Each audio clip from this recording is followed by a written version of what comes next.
It's very important to remember that Israel entered the West Bank in 1967 in a war of self-defense, so that UN Resolution 242, adopted in November of 1967, and which continues to be the authoritative international document regarding the West Bank, did not call upon Israel to withdraw from all of the West Bank territory that it captured during the Six-Day War. One of the most misunderstood facts regarding the West Bank concerns who has sovereignty over West Bank territories, and whether any nation is in violation of another country's sovereign rights in the West Bank. For the truth is, from the end of World War I to this day, no nation has been recognized by the international community as having sovereign rights on the West Bank.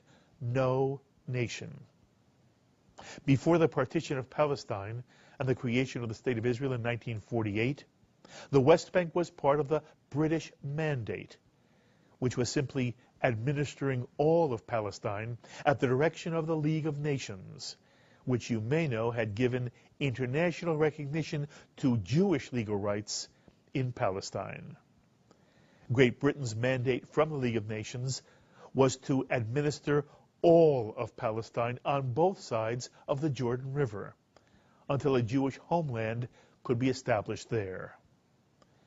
But in 1922, Britain's Foreign Secretary at the time, Winston Churchill, summarily lopped off 3/4 of the land comprising the Palestinian Mandate and gave it to the Hashemite monarchy in return for oil rights. While much of the Jewish world was up in arms when Churchill gave away a majority of the land of Palestine, Zionist leadership at the time argued that the remaining portion of Palestine west of the Jordan River was enough and was better than nothing for a Jewish people dreaming to return and to rebuild their historical homeland.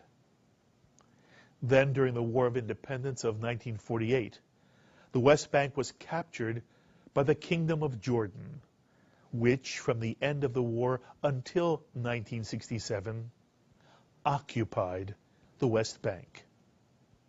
The entire international community rejected Jordan's sovereignty over the West Bank, except for Great Britain and Pakistan. Those were the only two countries which recognized Jordan's annexation of the West Bank. As far as the United Nations and the world community was concerned, Jordan was occupying the West Bank from 1949 until 1967.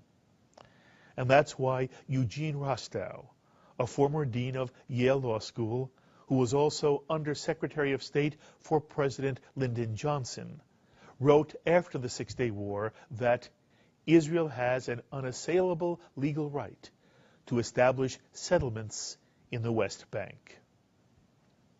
In essence, from the end of World War I and the fall of the Turkish Ottoman Empire until today, there's never been any legal sovereignty by any nation over the West Bank.